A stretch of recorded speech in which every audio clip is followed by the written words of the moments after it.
समझ में आया कि कैसे ये हमारे पास में आया है? यस सर, अब क्लियर हुआ।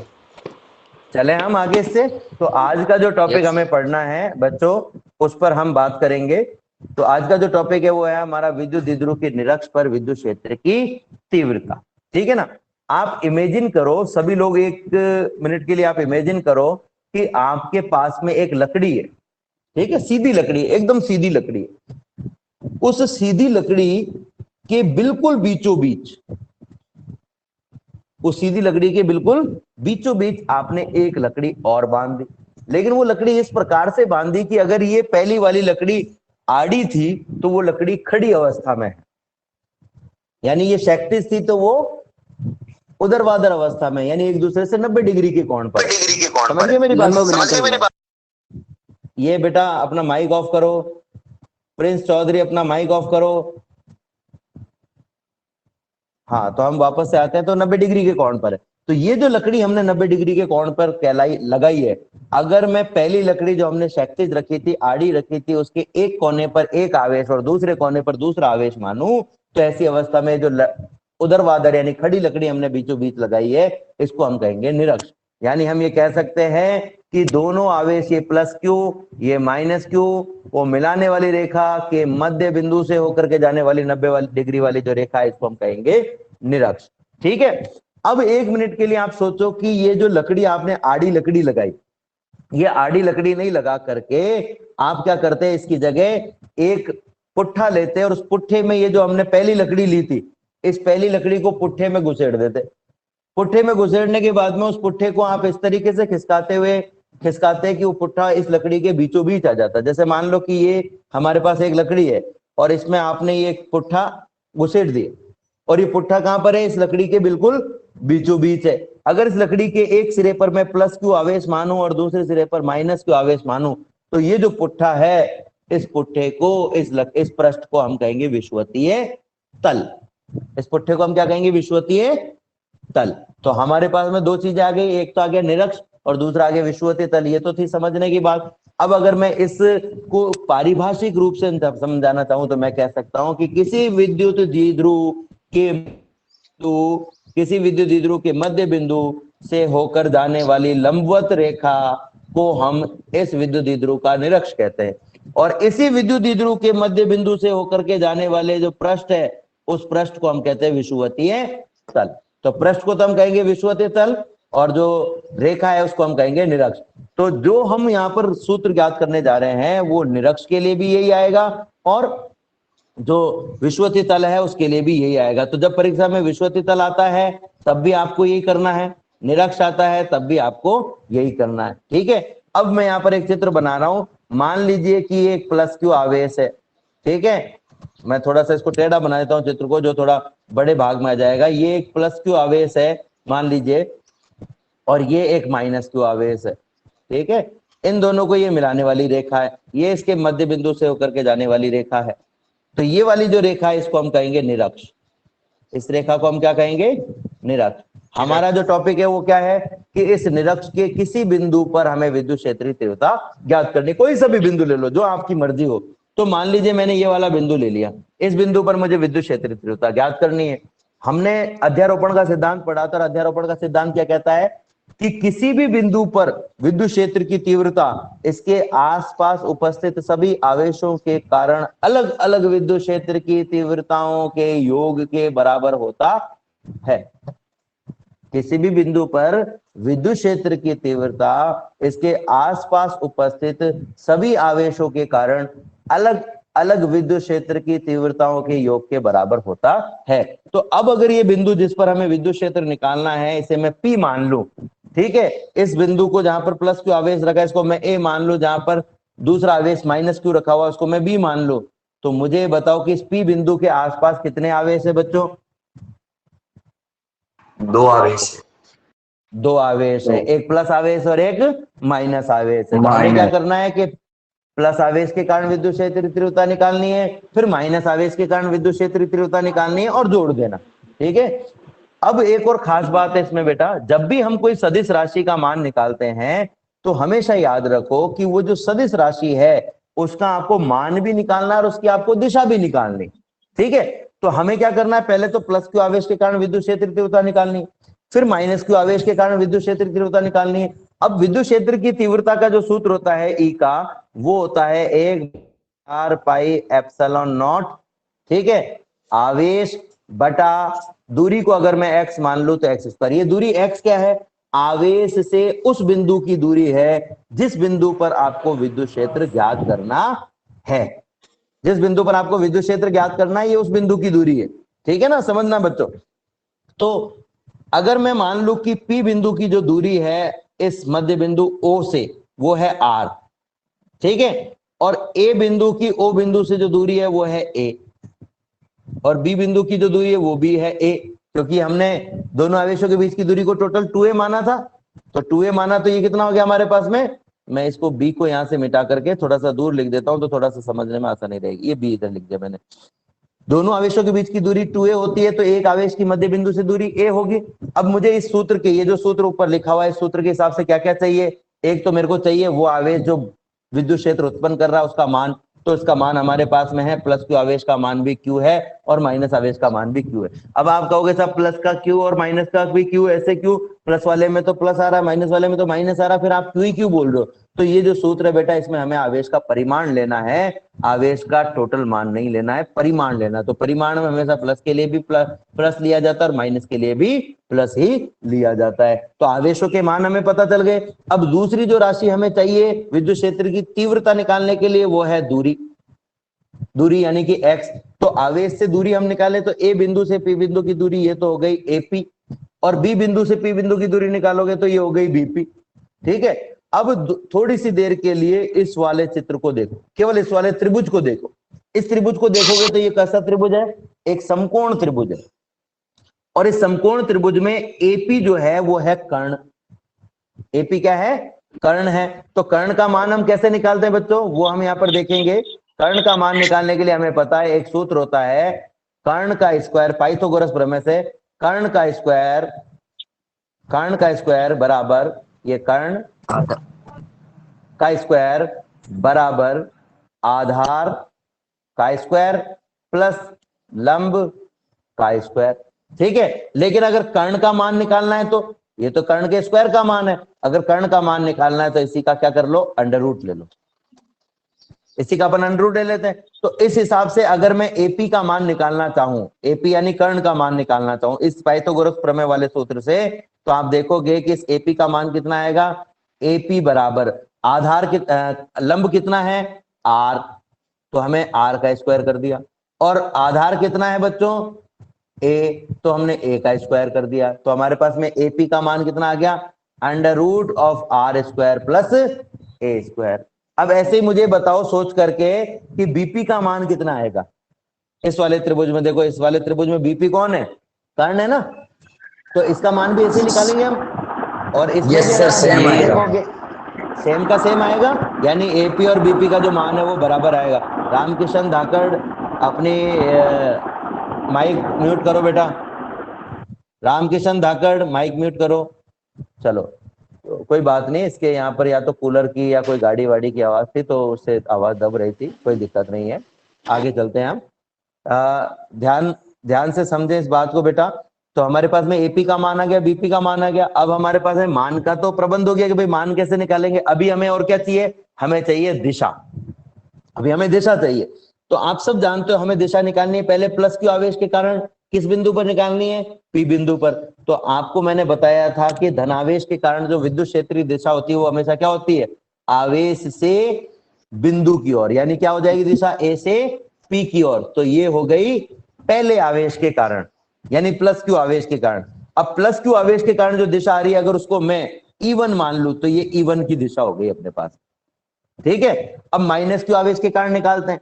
माइनस क्यू आवेश के कारण दिशा क्या होती है, बिंदु से आवेश की ओर। प्लस के लिए तो आवेश से बिंदु की ओर, और माइनस के लिए बिंदु से आवेश की ओर। तो ये माइनस क्यू आवेश के लिए क्या हो गई, ये देखो मैंने इसको थोड़ा गहरा कर दिया, क्या हो गई हमारे पास में बिंदु से आवेश की ओर, यानी P से B की ओर, P से B की ओर। तो ये E2 की दिशा आ गई, तो E1 की दिशा भी आ गई अपने पास में और E2 की दिशा भी आ गई। तो मुझे लगता है बच्चों आपको ये समझ में आ गया होगा कि हम आवेश के कारण विद्युत क्षेत्र कैसे निकालेंगे और दिशा कैसे निकालेंगे। समझ में आ गया क्या? Yes sir. Yes sir. चलो आगे बढ़ते हैं। अब हमारा हमारा जो टॉपिक है वो बहुत आसान हो जाएगा। जब आपको ये चीज समझ में आ गई है तो हमारा जो टॉपिक है वो बहुत आसान हो जाएगा। आप उसको अच्छे से समझने का प्रयास करना, ध्यान से सुनना मेरी बात को। जहां पर आपको नहीं समझ में आए वहां आप मेरे से प्रश्न पूछ सकते हो। हम क्या कहते हैं, मान लीजिए कि हमारे पास में एक विद्युत द्विध्रुव है जिसमें एक आवेश तो है प्लस क्यू और एक है माइनस क्यू। दोनों आवेशों के बीच की जो दूरी है उस दूरी को हमने मान लिया है 2a। दोनों आवेशों के बीच की दूरी को हमने क्या मान लिया है? 2a मान लिया है। प्लस क्यू आवेश जो है वो ए बिंदु पर है, मान लीजिए।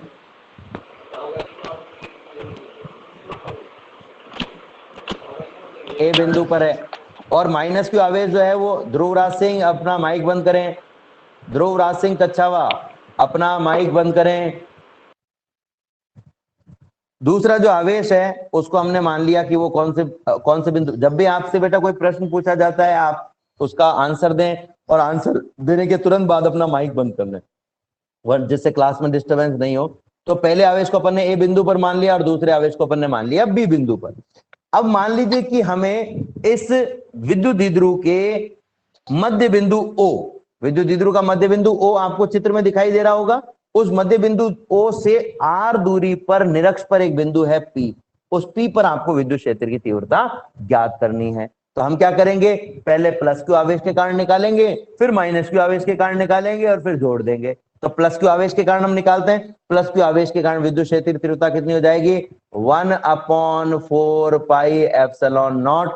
फिर हमको ऊपर क्या लिखना है, आवेश का मान Q बटा दूरी का वर्ग। तो दूरी कितनी है आप देख सकते हो, ए से पी की दूरी है √r² plus a square, √r² plus a square. ये किसकी दूरी है? ये दूरी है हमारे पास में ए से पी की। तो हमें इसको क्या करना है, इसका वर्ग करना है। तो वर्ग करेंगे तो अंडर रूट हट जाएगा, वर्ग करेंगे तो अंडर रूट हट जाएगा। तो आपके पास में क्या आ जाएगा, r² प्लस a स्क्वायर। ये आप पहली समीकरण में देख सकते हो। प्लस क्यू आवेश के कारण निकाल लिया हमने। अब इसकी दिशा अगर मैं निकालना चाहूं तो दिशा किधर होगी? दिशा होगी ए से पी की ओर। जो दिशा E1 बनी हुई है, आपको चित्र में भी दिख रही होगी, E1 बनी हुई है आवेश से बिंदु की ओर। अब अपन दूसरे पर जाते हैं। दूसरा कौन सा है हमारे पास में? माइनस क्यू आवेश। माइनस क्यू आवेश के कारण विद्युत क्षेत्र की तीव्रता निकालनी है तो सूत्र क्या होगा? वही 1/4 पाई एप्सिलॉन 0 इंटू क्यू।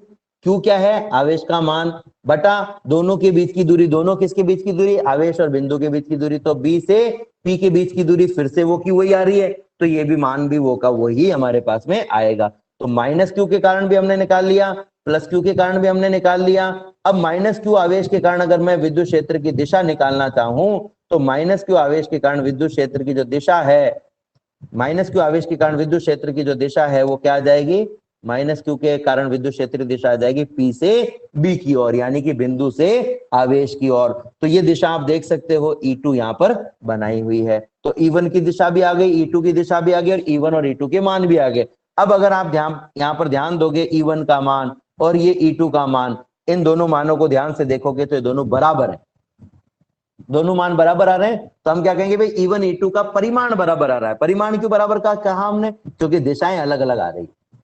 तो हम क्या कह देंगे भाई, E1 E2 का परिमाण बराबर है। तो ये जो हमें दिख रहा है समीकरण 1 और 2, इससे पता चलता है कि E1 और E2 का परिमाण तो बराबर है, लेकिन इनकी दिशाएं एक दूसरे से बिल्कुल भिन्न है। अब जब दिशाएं भिन्न हो और परिमाण बराबर हो तो ऐसी स्थिति में जब आपको परिणामी मान निकालना हो, ध्यान से समझना बेटा मेरी बात को। मान लो कि ये एक आपके पास में है E1, ठीक है, और दूसरा इसी दिशा में है E2। अब अगर आपको परिणामी मान निकालना है तो हमने, परिणामी का मतलब क्या? रिजल्टेंट। रिजल्ट का मतलब है दोनों को जोड़ दो, दोनों को जोड़ दो। तो हमने क्या कहा था कि किसी भी बिंदु पर विद्युत क्षेत्र की तीव्रता उसके आसपास उपस्थित सभी आवेशों के योग के बराबर होती है। यानी कि P बिंदु पर विद्युत क्षेत्र की तीव्रता Q आवेश के कारण और माइनस Q आवेश के कारण जो विद्युत क्षेत्र की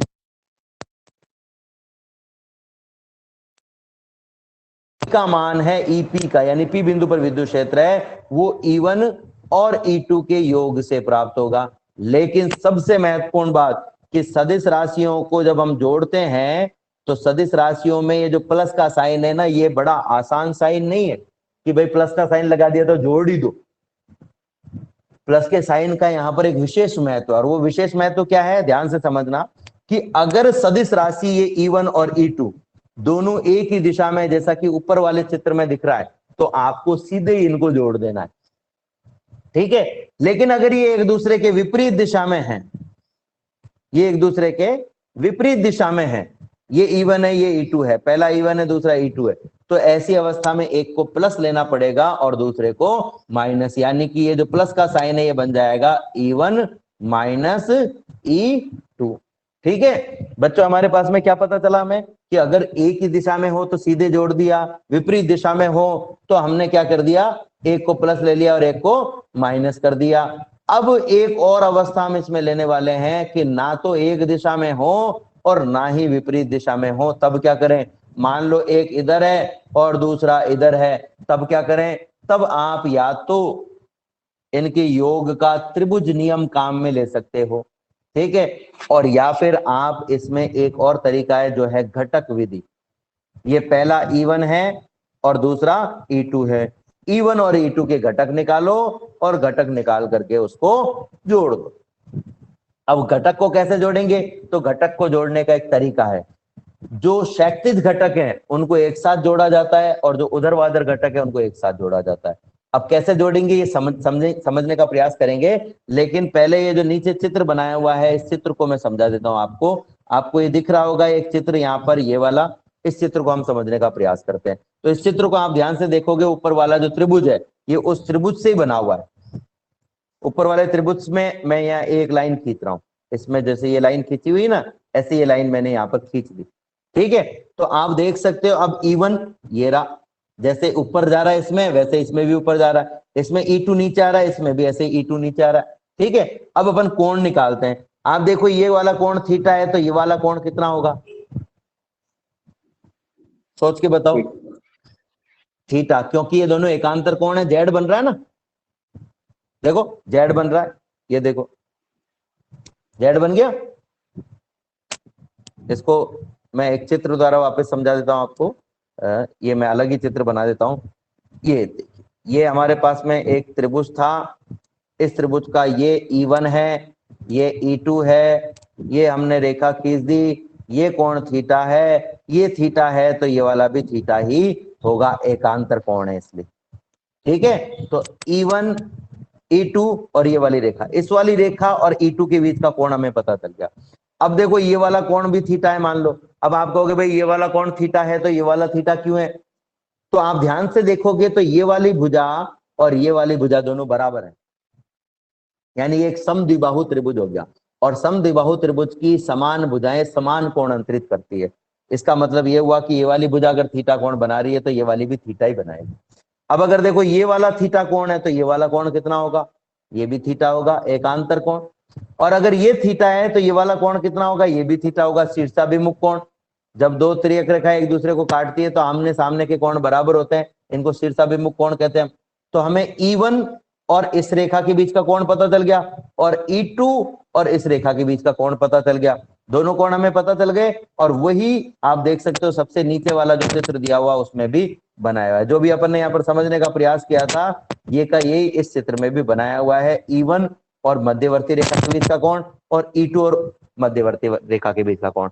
अब मैं अगर E1 के घटक निकालना चाहूं तो हमेशा याद रखना कि किसी भी सदिश को जिस दिशा में ले जाने पर, जिस रेखा पर ले जाने पर उसका कोण घट करके 0 हो जाए, उस दिशा में उसका cos थीटा का घटक आता है, और जिस रेखा पर ले जाने पर ये 90 डिग्री हो जाता है उस दिशा में उसका साइन वाला घटक आता है, ठीक है। तो अब आपके पास में क्या है, ये एक तो है E1 और एक है E2। मैं थोड़े बड़े चित्र से समझाऊंगा तो आपको जल्दी समझ में आ जाएगा। ये थीटा है, ये E1 है और ये E2 है, ठीक है, ये भी थीटा है। अब मुझे सोच के बताओ कि इस E1 को अगर मैं इधर लेके जाऊं, ये जो आड़ी रेखा, इस आड़ी रेखा पर ले जाऊं तो कोण घट करके कितना हो जाएगा, 0 डिग्री। 0 डिग्री। 0 डिग्री हो जाएगा, 0 डिग्री हो जाएगा। 0 डिग्री हो जाएगा तो इसका मतलब क्या हुआ, इसका मतलब ये हुआ कि हम इस रेखा पर क्या कह सकते हैं, इसका क्षैतिज घटक है, यानी हम लिखेंगे यहां पर E1 cos थीटा। जिस दिशा में ले जाने पर 0 हो जाए वो कॉस थीटा वाला घटक, तो ये हो गया E1 कॉस थीटा। अब ऐसे ही E1 को ऊपर लेके जाओ, इस वाली रेखा पर लेके जाओ। मतलब ये सोच लो कि ये जो कांटा है, ये जो सुई है, इसको अपन घुमा रहे हैं, ऊपर घुमा रहे हैं, नीचे घुमा रहे हैं। तो ऊपर घुमाया, यहाँ पे लेके गए तो कितना हो जाएगा, ये थीटा वाला कोण बढ़ करके 90 डिग्री हो जाएगा। 90 डिग्री हो जाएगा तो इसको अपन क्या कहेंगे, E1 साइन थीटा। ऐसे ही E2 के लिए करो, तो इस E2 को ऊपर लेके गए तो E2 कॉस थीटा, और इस तरफ लेके गए तो E2 साइन थीटा।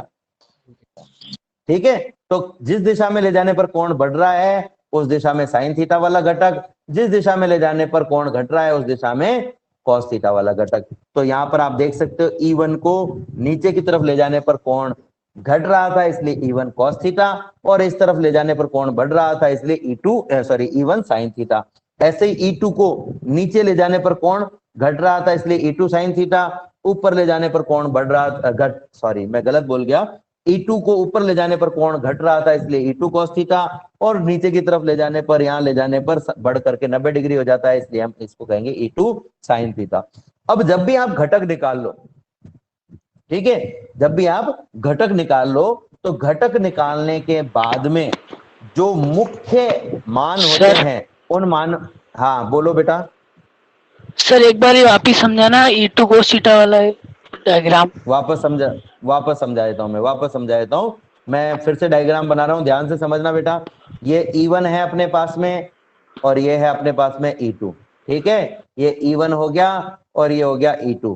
ठीक है, और ये एक बीच में मैंने रेखा खींच दी, ये कोण थीटा है और ये कोण भी थीटा। ये कोण थीटा कैसा है ये तो हम निकाल चुके हैं। आपको जब भी किसी सदिश के घटक निकालने हैं तो उस सदिश को आप घुमा करके ऐसी जगह लेकर के जाओ जहां पर उसका कोण घट करके 0 हो जाए, और फिर ऐसी जगह ले जाओ जहां पर उसका कोण बढ़ करके साइन 90 डिग्री हो जाए। तो ये जो E1 है, इस E1 को जब आप नीचे वाली रेखा, इस वाली रेखा पर लेके जाओगे, इस आड़ी रेखा पर ले जाओगे, तो ये जो कोण थीटा लिखा हुआ है अपन ने, ये कोण थीटा घट करके कितने डिग्री हो जाएगा, 0 डिग्री हो जाएगा। तो जिस रेखा पर 0 डिग्री, उस पर जिस रेखा पर 0 डिग्री हो जाएगा उसमें हम लिखेंगे E1 cos थीटा। E1 क्यों, क्योंकि E1 को ले जाने पर हुआ, ठीक है, और थीटा क्यों, क्योंकि थीटा कोण 0 हुआ। ठीक है, अब ऐसे हम E1 को ऊपर लेके जाते हैं, ये जो मैंने तीर बनाया अभी। ठीक है, अब E1 को इस तीर पर ले जाऊंगा तो कोण कितना हो जाएगा, थीटा बढ़ करके 90 डिग्री हो जाएगा। 90 डिग्री, और अगर ये 90 डिग्री हो जाएगा तो हम इसको क्या कहेंगे, E1 साइन थीटा। ठीक है, ये तो E1 की वैल्यू का हो गया। अब अपन E2 का निकालते हैं। ठीक है, अब E2 का जब आप निकालोगे तो क्या कहोगे भाई, E2 को इस तरफ लेके जाओ, कोण घट करके कितना हो जाएगा, 0 डिग्री। 0 डिग्री हो जाएगा तो 0 डिग्री हो जाएगा तो यहाँ पे अपने पास में आ जाएगा E2 cos theta. E2 cos theta इस रेखा पर लिखेंगे हम, इस रेखा पर लिखेंगे। ठीक है, अब ऐसे ही इसको इधर लेके जाओ, इस E2 को घुमा करके इधर लेके आओ तो कोण 90 डिग्री हो जाएगा थीटा बढ़ करके, तो हम लिखेंगे E2 साइन थीटा। ठीक है बच्चों, क्लियर है ये बात? Yes sir. ये चलते हैं आगे, इससे देखें। तो ये जो मैंने अभी आपको बताया यहाँ पर, वो का वही इस चित्र में भी बना हुआ है।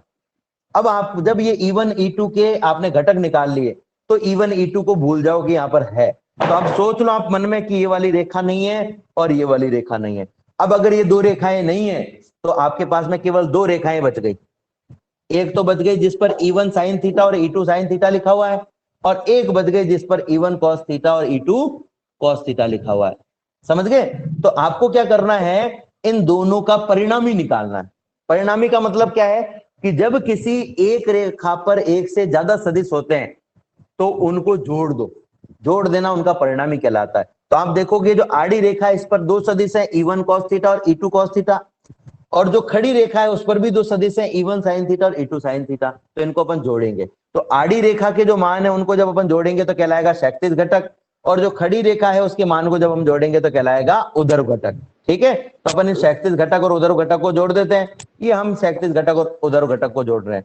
तो हमने क्षैतिज घटक को जोड़ा परिणामी मान निकालने के लिए। ये पहला जो आपको समीकरण दिख रहा है इसमें हमने ये जो लिखा है E, इसको नहीं लिख कर लिखेंगे, इसको EH। क्या लिखेंगे इसको हम? एच, ई एच लिख देते हैं मान लो, ठीक है। ई एच का मतलब क्या है? हॉरिजॉन्टल फैक्टर, एच मतलब हॉरिजॉन्टल, ठीक है। तो आप देखोगे पिछले चित्र में आपने देखा होगा E1 cos थीटा और E2 cos थीटा एक ही दिशा में है, एक ही दिशा में, तो हम क्या करेंगे, एक दिशा में है तो हम सीधे इनको जोड़ देंगे, एक दिशा में तो सीधे जोड़ दिया हमने, ये हो गया हमारे पास में E1 cos theta plus E2 cos theta, ये आप देख सकते हो समीकरण। लेकिन हमें पता है E1 और E2 दोनों बराबर है, ये हमने पहले निकाल लिया, और E1 और E2 दोनों बराबर हैं, तो आप E2 की जगह क्या लिख सकते हो? E2 की जगह आप लिख सकते हो E1, तो ये E2 को हटा के मैंने लिख दिया E1। अब देखो क्या हो गया, E1 cos थीटा और E1 cos थीटा कितना हो जाएगा? 2E1 cos theta. 2E1 cos theta हो गया, 2E1 cos थीटा हो गया। तो ये जो पहली समीकरण आपको दिख रही है ऊपर ही ऊपर, इसमें हमने पहले तो क्या करा, दोनों का मान रख दिया E1 cos theta E2 cos theta, और फिर हमने कहा भाई E1 E2 बराबर हैं, इसलिए दोनों जुड़ करके हो गए 2E1 cos थीटा। अब 2E1 cos थीटा में आपको क्या करना है, cos थीटा का मान रखना है और E1 का मान रखना है, ठीक है। तो E1 का मान तो हमने निकाला हुआ है 1/4πε0 Q/r² a², 2 की जगह हमने रख दिया 2। अब चाहिए हमको कौन, cos थीटा, ठीक है। तो मैं पिछले चित्र पर जा रहा हूं, ये रहा, इस चित्र में आप किसी भी एक त्रिभुज को ले लो, चाहो तो आप त्रिभुज ओ पी, इसको नाम देता हूं मैं बी, ओपी भी ले लो, चाहो तो आप ओ ए, अरे लिखने में क्यों नहीं आ रहा, ओ ए पी ले लो, ठीक है। कोई सा भी एक त्रिभुज, यानी कि ये वाला त्रिभुज ले लो चाहे ये वाला त्रिभुज ले लो। अब अगर इसमें आपको कोई कहता कि भाई cos थीटा का मान निकालो, तो cos थीटा बराबर क्या होता है, हम सब जानते हैं cos थीटा बराबर होता है आधार बटा कर्ण, यही होता है सूत्र, लाल कक्का आपने पढ़ा होगा सूत्र, उससे अगर उसके हिसाब से मैं निकालना चाहूं तो आधार कौन है, कोई भी एक त्रिभुज को देख करके बताओ, आधार का मान कितना है, ए, आधार का मान हो गया ए, ठीक है। और कर्ण का मान कितना है, कर्ण का मान है r² प्लस a² का अंडर रूट को आप आधी घात भी कह सकते हो, अंडर रूट की जगह आप हाफ पावर भी लगा सकते हो, एक ही बात होती है, अंडर रूट का मतलब ही हाफ पावर होता है, ठीक है ना। जैसे अपन x² का अंडर रूट लेते हैं तो अपन क्या करते हैं, x² का अंडर रूट कितना होगा, x, यानी अपन ने पावर को आधा कर दिया, x² का अंडर रूट x यानी पावर को आधा कर दिया, तो अंडर रूट का मतलब होता है आधी घात लगा देना, तो cos थीटा का मान कितना आ गया, a/r² प्लस a² की पावर हाफ। अब ये जो मान है cos थीटा का, ये मान हम यहां रखने वाले हैं, हमारे पास में E1 का मान है, हमारे पास में cos थीटा का मान है, ये मान हमने यहां रख दिया।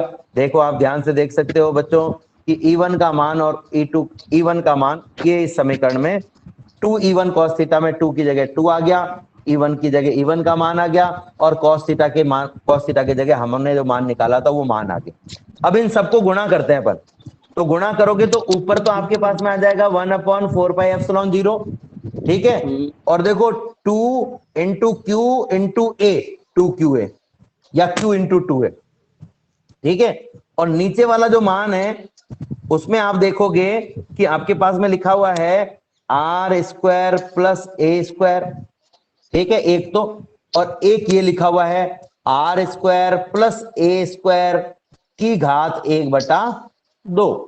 अब थोड़ी सी देर के लिए ये जो राशि है इसको आप मान लो x, थोड़ी सी देर के लिए x मान लो, ये जो r² प्लस a² है इसको थोड़ी सी देर के लिए हम x मान लें, तो आप देखोगे आपके पास में क्या आएगा, ये जो मान है इस मान में नीचे r² प्लस x² है, r² प्लस a² है, इसको हमने क्या माना है x, और इस वाले भाग में r² प्लस a² की जगह तो आ गया x, और उसकी पावर कितनी है, आधी।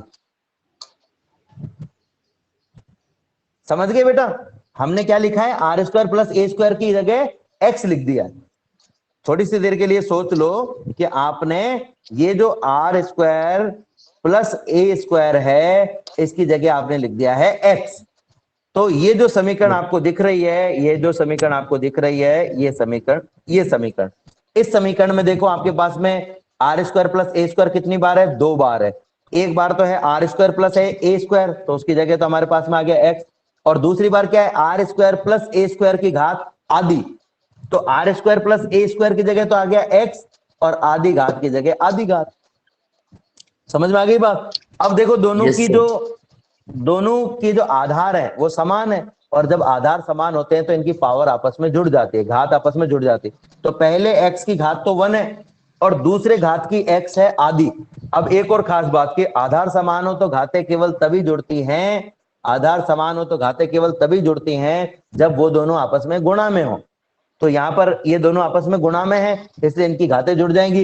एक की घात तो है 1 और दूसरे की है आधी, तो 1 और हाफ को अपन जोड़ देते हैं। 1 और हाफ को जोड़ेंगे तो कितना आएगा? 1 और हाफ को जोड़ेंगे तो 1.5, यानी कि 1.5 आ जाएगा। एक ये 1 प्लस 1/2, दोनों को जोड़ दिया, दोनों का एलसीएम लो, दोनों का एलसीएम लिया आपने तो एलसीएम आ गया 2। ठीक है, इसके नीचे कुछ नहीं है, 1 है, 2 में 1 का भाग दिया तो 2 आया, और 2 को ऊपर वाले 1 से गुणा किया तो ये 2 आ गया, प्लस 2 में 2 का भाग दिया तो 1 आया, और 1 को ऊपर वाले से गुणा किया तो ये 1 आ गया। तो टोटल आपके पास में कितना आ गया ऊपर? 2 + 1 यानी कि 3। ठीक है, 3/2। दूसरा तरीका और है इसको जोड़ने का कि आपने 1 को और आधे को जोड़ा तो 1.5 आया। 1.5 का मतलब होता है 3 का आधा, सीधा जोड़ दिया अपन ने। 1.5 का मतलब क्या हो गया? 3 का आधा। इसको जोड़ने का एक और तरीका बताया तो आपको, जब एक संख्या बटे वाली हो, एक संख्या बटे वाली हो और दूसरी बिना बटे वाली हो, तो बटे वाली संख्या के हर को इससे गुणा कर दो। इससे गुणा कर दिया, 2 एकम 2, ठीक है, और फिर इसमें ये ऊपर वाली संख्या जोड़ दो, तो 2 एकम 2 और 1 3, ये 3 आ गया आपके पास में, और नीचे आ गया आपके पास में 2। ठीक है, अब मान लो यहां पर होता आपके पास में 4।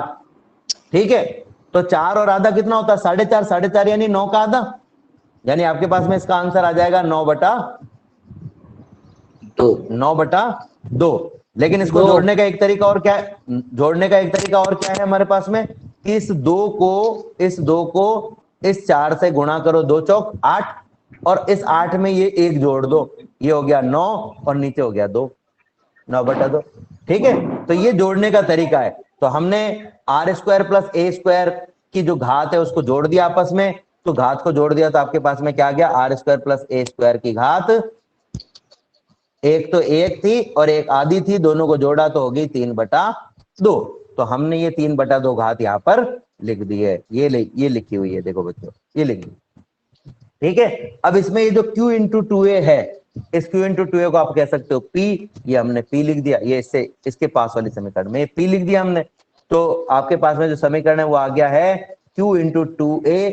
इस समीकरण को ध्यान से देखना, इस वाले समीकरण की बात कर रहा हूं मैं। q इंटू 2a की जगह हमने लिखा p, तो ये समीकरण आ गया आपके पास में 1/4πε0 p upon r square plus ए स्क्वायर की घात 3/2। अब इसमें भी हम जो हमने कल कंडीशन लगाई थी वैसी की वैसी कंडीशन यहाँ पर भी हम लगाएंगे। वो कंडीशन क्या है? कंडीशन ये है सॉरी, कंडीशन ये है कि अगर r का मान a से बहुत बड़ा हो तो r स्क्वायर का मान a स्क्वायर से और भी ज्यादा बड़ा होगा। ये जो पीडीएफ सामने दिख रही है इसमें एक गलती है, ये गलती, इसमें 3 चिन्ह लगाए हुए हैं। 3 चिन्ह हम कभी भी नहीं लगाते हैं, ये केवल आपको समझाने के लिए लगाए हैं कि r a से बड़ा है तो r स्क्वायर a स्क्वायर से और भी ज्यादा बड़ा होगा। ठीक है, तो जब a स्क्वायर छोटा है तो अपन a स्क्वायर को क्या मान सकते हैं? 0 मान सकते हैं, तो 0 मान लेते हैं भाई। आपके पास में समीकरण क्या था? आपके पास में, केवल मैं नीचे हर की बात कर रहा हूं, r square plus a square की घात 3/2। अब इसमें से इस a स्क्वायर को हटा दो, a स्क्वायर को 0 मान लिया, हटा दिया, तो आपके पास में क्या रह गया? r स्क्वायर की घात 3/2। तो मैंने आपको बताया था कि घात के ऊपर घात हो तो दोनों घातों को गुणा कर दो। तो पहली घात तो 2 है और दूसरी घात कितनी है? 3/2। इन दोनों को गुणा कर दिया, 2 से 2 कट गया, कितना आ गया? 3, यानी r की घात कितनी आ जाएगी? 3। तो आपके पास में r की घात आ जाएगी 3। ये आप देख सकते हो यहाँ पर, ये r की घात अपने पास में आ गई यहाँ पर, r स्क्वायर की घात 3/2 यानी r की घात 3। अब आप इस सूत्र को ध्यान से देखोगे और पिछले सूत्र को ध्यान से देखोगे तो उस पर भी हम चर्चा करेंगे। लेकिन आप सोच रहे होंगे साहब आपने ये कॉस थीटा वालों को तो जोड़ दिया, अभी आपने वो साइन थीटा वालों का तो कुछ करा ही नहीं, तो अब उसका भी अपन कुछ कर लेते हैं, साइन थीटा वालों को भी जोड़ देते हैं अपन। तो साइन थीटा वाले जो घटक दिख रहे हैं इनको भी अपन जोड़ेंगे। अभी जो अपन ने जोड़े वो कौन से घटक थे? वो थे क्षैतिज घटक। अब ये जो साइन थीटा वाले, कॉस थीटा वाले घटक, अब जो हम जोड़ेंगे वो है साइन थीटा वाले घटक, यानी कि उधर घटक, इसको मैं कह देता हूं ईवी, उसको मैंने कहा था EH, इसको मैं कहता हूं ईवी। तो ईवी बराबर कितना जाएगा, E1 sine theta minus E2 sine theta. Minus क्यों आया है, क्योंकि एक ऊपर है दूसरा नीचे है। अब हमने कहा था E1 बराबर E2 है, E1 बराबर E2 है, तो आपके पास में क्या जाएगा, E1 साइन थीटा, ये तो ऑलरेडी है, माइनस इस E2 की जगह आप क्या लिख सकते हो, E1 E2 की जगह E1 लिख सकते हैं। तो देखो आपके पास E1 साइन थीटा और E1 साइन थीटा कट गया, कितना आ गया, 0। तो EV का मान अपने पास में कितना आ गया, 0। EH का मान आ गया और EV का मान आ गया, EH का मान आ गया आपके पास में, EV का मान आ गया। अब इस बात को हम यहाँ पे काम में लेंगे, ध्यान से सुनना बच्चों, बहुत इंपॉर्टेंट बात बता रहा हूं, बहुत इंपॉर्टेंट बात है, आगे तक काम आएगी।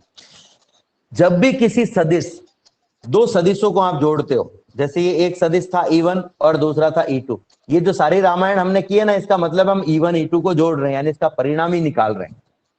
तो आपने क्या किए, इसके घटक निकाले, एक घटक इधर आया और एक घटक इधर आया, ठीक है, ये इस तरफ आया। तो ये जो घटक आपने लिए, ये दोनों घटक एक दूसरे से 90 डिग्री के कोण पर थे, यानी जब दो सदिश एक दूसरे से 90 डिग्री के कोण पर हो तो उनका परिणामी मान निकालने का, परिणामी यानी रिजल्टेंट, यानी कि अंतिम मान निकालने का जो तरीका है वो ये है कि अगर दोनों घटक में से कोई एक घटक 0 हो तो उन दोनों को सीधे ही जोड़ दो, जैसे EH और ये हो गया EV, इनको सीधे जोड़ दो। अगर दोनों में से कोई एक 0 है तो दोनों को सीधे जोड़ दो। सीधे जोड़ देते हैं। हमारे पास में हमने देखा EH का मान निकाला और EV का मान निकाला, तो EH का मान तो हमारे पास में ये आ गया, ये जो मान है ना, ये EH का मान है, ये ध्यान रखना, ये किसका मान है, EH का मान है। और EV का मान कितना निकाला हमने, 0। तो दोनों को जोड़ देते हैं, तो दोनों को जोड़ेंगे, जब EV का मान 0 होगा तो E का मान किसके बराबर हो जाएगा, EH के, यानी कि E ही EH है और EH ही E है, ठीक है। तो इसलिए यहां पर ये सब जगह आप देख सकते हो, आप सोच रहे होंगे सब सर तो बोल रहे हैं EH लिखना है, EH लिखना है, ये पता नहीं किसकी PDF है, उसने तो EH की जगह E लिखा हुआ है। तो अब आपके समझ में आ गया होगा उसने EH की जगह E क्यों लिखा है, क्योंकि उसे पता था कि EV का मान 0 है ना। ये PDF मेरी नहीं है बेटा, मेरे एक दोस्त है सर, उन्होंने बनाई है, मेरी राइटिंग अच्छी नहीं है इसलिए मैंने उनसे बनवाई थी, और वो उससे मैं पढ़ा रहा हूँ। मेरी राइटिंग में मैं अगर भेजता तो आपने देखी होगी, मैं होमवर्क भेजता हूँ आपको, उतनी अच्छी राइटिंग मेरी नहीं है, तो आपको समझने में दिक्कत नहीं आए, इसलिए वो सर से रिक्वेस्ट की मैंने कि आपने जो नोट्स बनाए हैं वो आप मेरे को उपलब्ध करा दो, तो मैं बच्चों को उससे अच्छे से समझा पाऊँ और बच्चे भी अच्छे से उसे पढ़ पाएंगे, उनकी राइटिंग थोड़ी अच्छी है। तो हमारे पास में E और ES दोनों बराबर आ गए, ठीक है, इसलिए हमने क्या किया, अलग से कोई मान नहीं निकाला। अब अगर मान लो, ये तो बात हुई कि साहब एक ही दिशा, मतलब एक 0 होता है या दोनों 0 होते तो ऐसे निकालेंगे, पर और अपन ने निकाल भी दिया कि भाई हमारे पास में EV का मान 0 था इसलिए हमने ये निकाल दिया, ठीक है। एक और खास बात कि हमने अभी हमने निकाला, क्या निकाला, E बराबर EH। इसका मतलब क्या हुआ कि जो EH का मान होगा वही E का मान होगा, और जो EH की दिशा होगी वही E की दिशा होगी। तो EH की दिशा क्या थी, EH की दिशा देखनी है आपको, तो आप क्या करोगे, आपने इन दोनों को जोड़ा था, EH का मान निकालने के लिए इन दोनों को जोड़ा, तो अब आप देखोगे इन दोनों की दिशा क्या है। इन दोनों की दिशा ये वाली दिशा है, और ये वाली दिशा को आप ध्यान से देखोगे तो ये दिशा कौन सी है, इस दिशा को ध्यान से देखोगे तो ये दिशा है निरक्ष के लंबवत प्लस से माइनस की ओर, इस तरफ है प्लस से माइनस की ओर, निरक्ष के लंबवत प्लस से माइनस की ओर, यानी कि हमारे पास में अंतिम दिशा क्या आ गई, जो अंतिम दिशा है EH की दिशा है वही E की दिशा है, यानी अंतिम दिशा भी आपके पास में आ गया। अंतिम मान तो ये आ ही गया हमारे पास में, ये अंतिम मान आ गया हमारे पास में E का, और दिशा क्या हो गई, निरक्ष के लंबवत प्लस से माइनस की ओर, ठीक है।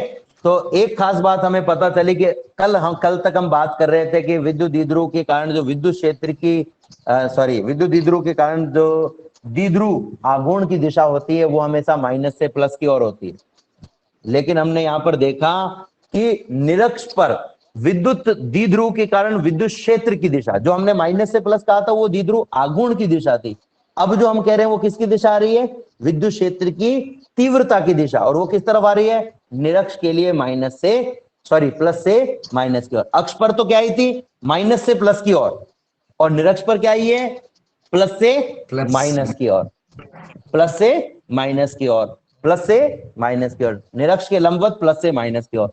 अक्ष पर माइनस से प्लस की ओर आई, और निरक्ष के लंबवत प्लस से माइनस की ओर। ठीक है, अब एक अंतिम बात जो अभी हमारे काम की नहीं है लेकिन भविष्य में हमारे काम आएगी, उस पर हम चर्चा कर लेते हैं। आप सब मन में सोच रहे होंगे साहब ये EH और EV में से एक जीरो हो गया, आपने सीधे जोड़ दिया, दोनों जीरो होते तो भी आप सीधे जोड़ देते, और मान लो हमारे दोनों ही जीरो नहीं आए तो तब क्या करेंगे, तब आपको क्या करना है, परिमाण अलग निकालना पड़ेगा और दिशा अलग निकालनी पड़ेगी। परिमाण के लिए आप सूत्र काम में लोगे, E बराबर EH का स्क्वायर प्लस EV का स्क्वायर का अंडर रूट, यानी क्षैतिज और उधर घटकों के वर्गों को जोड़कर उसका वर्गमूल ले लो। ये तो हो गया मान। ठीक है, अब अपन बात करें कि दिशा, तो दिशा के लिए आप लिखोगे tan थीटा बराबर EV अपॉन EH, इससे आप दिशा निकाल सकते हैं, EV अपॉन EH। अभी आपको अब आगे वाले न्यूमेरिकल्स में निकालने की जरूरत पड़ेगी, तब हम समझेंगे इसको। और एक खास बात, ये जो कोण थीटा आपके पास में आया है, ये इस E का कोण है। ये किसका कोण है, ये इस E का कोण है, लेकिन है कहां से, भाई मैं कहूं ये E है, बताओ इसका कोण आप बता सकते हो क्या, एक रेखा का कभी भी कोण नहीं होता है, तो आपको एक और बनानी पड़ेगी तभी आप बता पाओगे। ये माइक बंद करो हिमांशु टेलर माइक ऑफ करो। हाँ, तो बेटा ये मान लो मैं कह देता भाई ये E है, तो क्या केवल कोण बता पाते, इसके लिए एक और रेखा चाहिए, ये एक और रेखा बता दी, यानी कि ये दो रेखाओं के बीच का कोण है। तो ये थीटा सर मैं आपको कह रहा हूं कि ये E का कोण है, तो आप कहोगे साहब E का कोण तो बोल दिया आपने, E का, लेकिन ये है कहां से, कौन सी रेखा से नापा हुआ है आपने, ये तो बताओ। तो ये किससे नापा है, हमेशा ये जो नीचे लिखा हुआ होता है इससे, यानी EH की दिशा से E का कोण थीटा है। अब अगर आपने मान लो इसको उल्टा लिख दिया, कोई कहेगा साहब मैंने तो भूल से है ना EV अपॉन EH की जगह मैंने तो लिख दिया EH अपॉन EV लिख दिया, मैंने तो उल्टा लिख दिया साहब, कोई बात नहीं, बस आपको एक लाइन और लिखनी है कि EV से थीटा कोण पर है।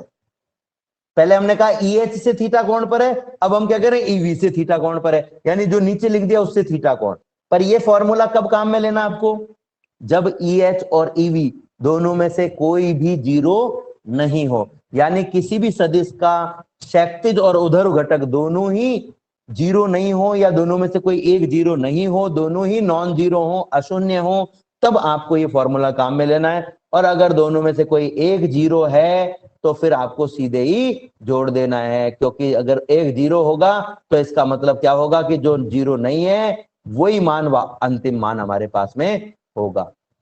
तो ये आज हमने समझने का प्रयास किया। थोड़ा सा कल वाले टॉपिक से आप कह सकते हो टफ है, क्योंकि इसमें आपको दो दिशाएं निकालनी पड़ी, फिर घटक निकालने पड़े, फिर जोड़ने पड़े, और उसके बाद में आपने अंतिम मान निकाला। मैं एक और खास बात इसमें कहूंगा कि यहाँ पर ये जो अपन E लिख रहे हैं, इस E की जगह आपको लिखना क्या चाहिए, EH, और लास्ट में जो हमने E निकाला है उसकी जगह आपके पास में आना चाहिए EP। EP का मतलब क्या हो गया, P बिंदु पर विद्युत क्षेत्र की तीव्रता। ठीक है, तो ये अपने पास में P बिंदु पर विद्युत क्षेत्र की तीव्रता आ गई। एक और खास बात इसमें आप देख रहे होंगे, ये सूत्र आपने देखा और एक कल वाला सूत्र देखा। कल वाले सूत्र में ऊपर 2P था और आज वाले सूत्र में P है। इसका मतलब क्या हो गया, दोनों में जो डिफरेंस है वो 2 का आ रहा है एक तरीके से अपने पास में, कि भाई एक में 2 है और एक में 2 नहीं है। इसका मतलब हम क्या कहेंगे, भाई जो निरक्ष का मान है अगर मैं इसको 2 से गुणा कर दूं तो आपके पास में अक्ष का मान आ जाएगा, यानी हम क्या कह सकते हैं, E अक्ष बराबर 2 इंटू E निरक्ष। लेकिन ये फॉर्मूला कब लागू होगा, ध्यान से सुनना मेरी बात को, कि जब आप अक्ष के ऐसे बिंदु पर विद्युत क्षेत्र की तीव्रता निकाल रहे हो जिसकी दूरी उतनी ही है जितनी निरक्ष के बिंदु की दूरी है। यानी अक्ष के बिंदु की दूरी अगर आपने 2 मीटर ली है तो निरक्ष के बिंदु की दूरी भी आपको 2 मीटर ही लेनी पड़ेगी, तब ये सूत्र लागू होगा। लेकिन अगर आपने अक्ष के बिंदु की दूरी 5 मीटर ले ली और निरक्ष के बिंदु की दूरी 6 मीटर ले ली तो ये सूत्र लागू नहीं होगा। लास्ट वाला ये समान दूरियों के लिए लागू होगा, ये ध्यान रखना है। ठीक है, छोटे छोटे से 2 टॉपिक है, हालांकि समय हो रहा है लेकिन छोटे छोटे से 2 टॉपिक है, ज्यादा नहीं है। अध्रुवीय अणु और ध्रुवीय अणु। अध्रुवीय अणु किसे कहते हैं हम? अध्रुवीय अणु हम कहते हैं ऐसे अणुओं को जिन अणुओं में धनावेश और ऋणावेश का केंद्र एक ही होता है। अब आप सोचोगे धनावेश और ऋणावेश का केंद्र एक ही हुआ तो क्या फर्क पड़ जाएगा साहब? फर्क क्या पड़ जाएगा अभी देख लेते हैं अपन। ये इसको मिटा दिया मैंने, और ये अपने पास में प्लस क्यू आवेश था और ये अपने पास में माइनस क्यू आवेश था। दोनों P बराबर कितना होता है? बच्चों बोर तो नहीं हो रहे हो? No sir. No sir, no sir, छोटे छोटे से 2 टॉपिक, अगर बोर हो रहे हो तो मुझे बोल देना, छोटे छोटे से 2 टॉपिक पढ़ा दूं मैं, ज्यादा देर के नहीं है, 5 मिनट के हैं बस। सर पढ़ा दो। चलो ठीक है बच्चों, क्योंकि ऐसा नहीं हो कि अपन 5 मिनट के चक्कर में 1 घंटे में जो पढ़ा वो सब दिमाग में से साफ हो जाए, इसलिए पूछ लिया मैंने।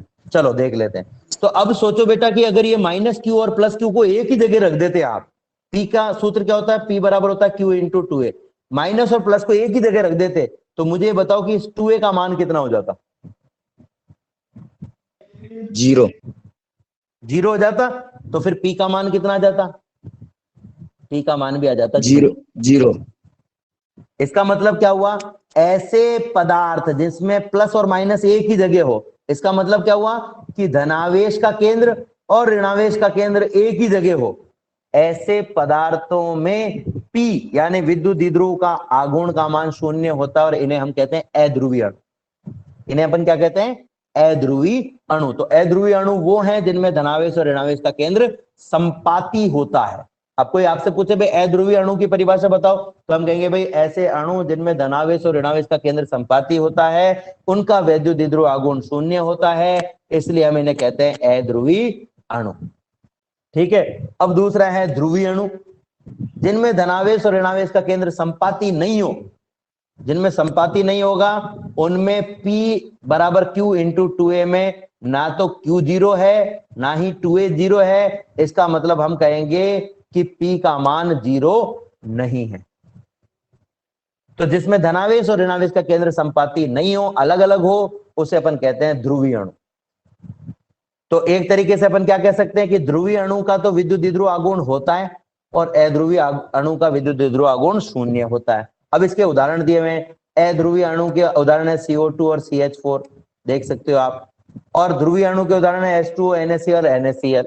ठीक है, कभी कभी कुछ अध्रुवीय अणु ऐसे होते हैं जिनमें हम विद्युत क्षेत्र लगाएं तो विद्युत क्षेत्र लगाने पर उनमें जो धनावेश और ऋणावेश के केंद्र हैं जो संपाती हैं वो अलग अलग हो जाते हैं, पर इसके बारे में मैं अभी चर्चा नहीं करूंगा। हम थोड़ा सा आगे चलेंगे, ये टॉपिक जब हमारे पास में आएगा तब हम इस पर डिटेल में चर्चा करेंगे। आज के लिए इतना ही। बच्चों कोई प्रश्न हो तो आप प्रश्न पूछ सकते हो।